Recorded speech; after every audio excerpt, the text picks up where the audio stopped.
The wait is finally over. The new beast of an airgun by RTI Arms is here, the Mora.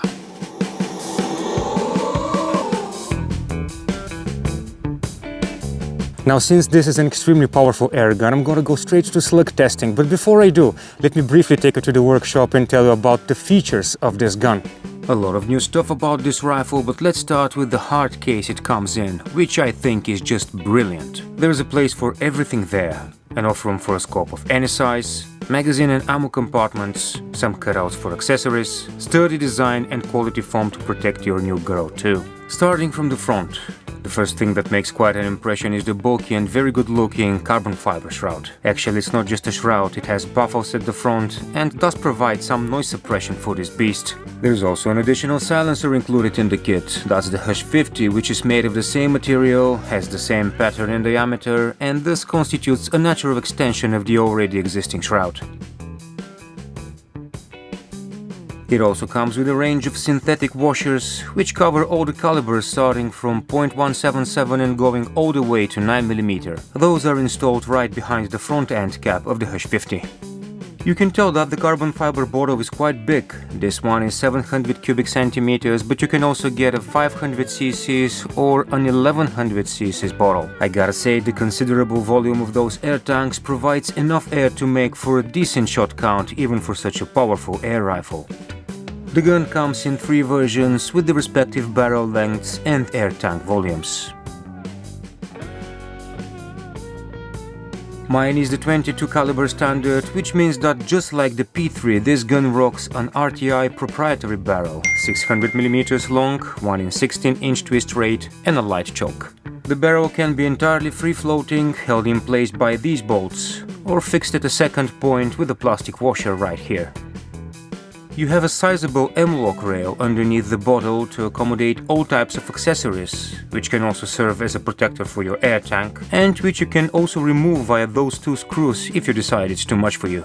The rifle has a pressure-assisted valve, again, just like the P3, which means you adjust the power primarily via the regulator working pressure. The reg is right here and you can rotate its assembly left or right depending on your personal preference and on the bottle size you wish to have on your Mora.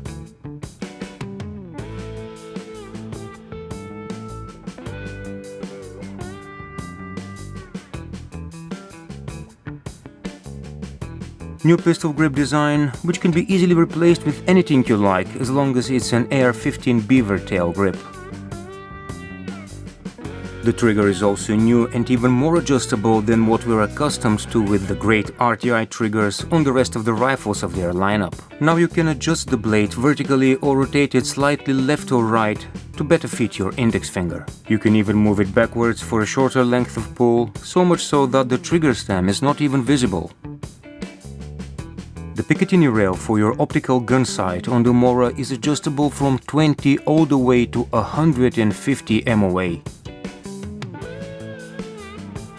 New design on the cocking lever, which appears to be even smoother and more stable than the ones on the rest of the RTI Arms rifles. The cheek piece is adjustable and is also apparently still in short supply, so the guys at Wolfik promised they'll send me mine a bit later.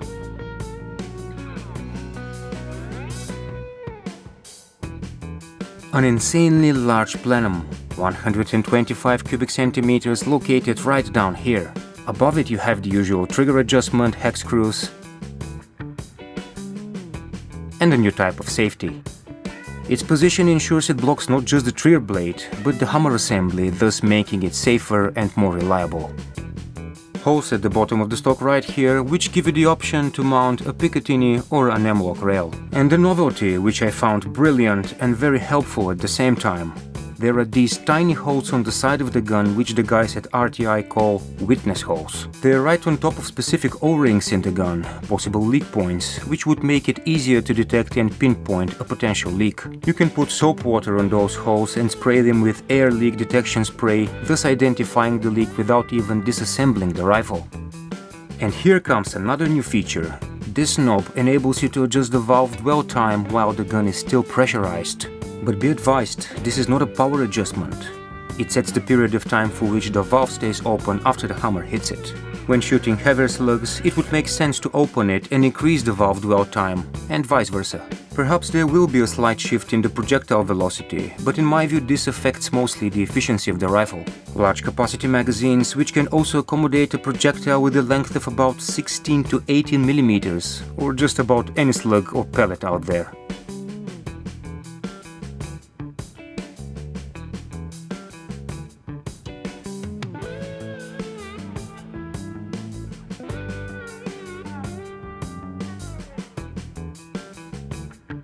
I think this also makes for a very easy single loading, even with chubby or clumsy fingers such as mine. The pellet probe is adjustable too. Those of you searching for extreme, competition-like accuracy can experiment by moving it forward or backwards, thus shifting the position of the projectile in the barrel.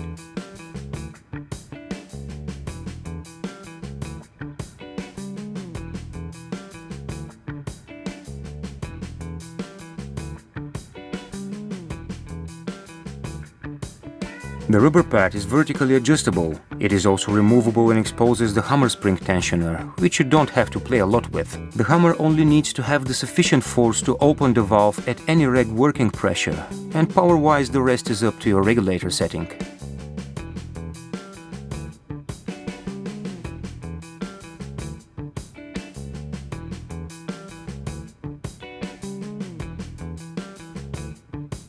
There are so many things about this rifle that I may have missed more than one of its important features, so for any further details you can visit the website of rtiarms.shop. There you can get all the technical specs of the Mora too, such as length, weight and power levels, which I will briefly list here. Just let me say that the 22 caliber standard Mora I've got here is capable of reaching 90 foot-pounds energy.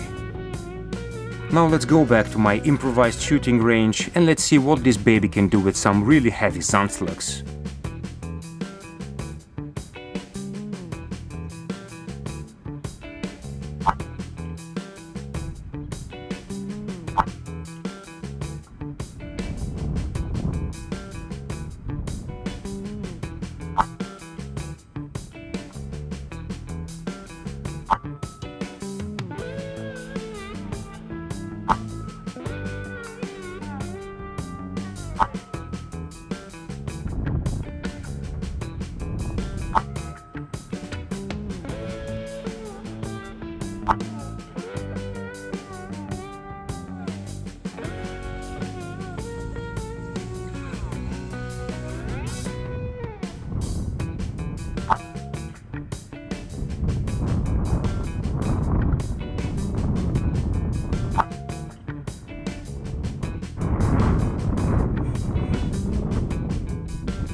Now, I know that the results of those initial tests were not that impressive. That could have been due to a couple of reasons. The first one is that I don't think I got the right slug size.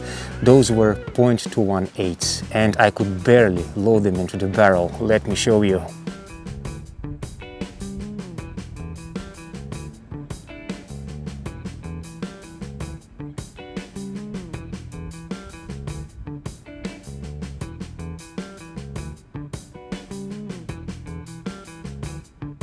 Another reason is I went straight to shooting at 100 yards and in high winds. If you can't hear those because of the wind protector on my mic, let me give you an idea of how windy it was at my improvised shooting range.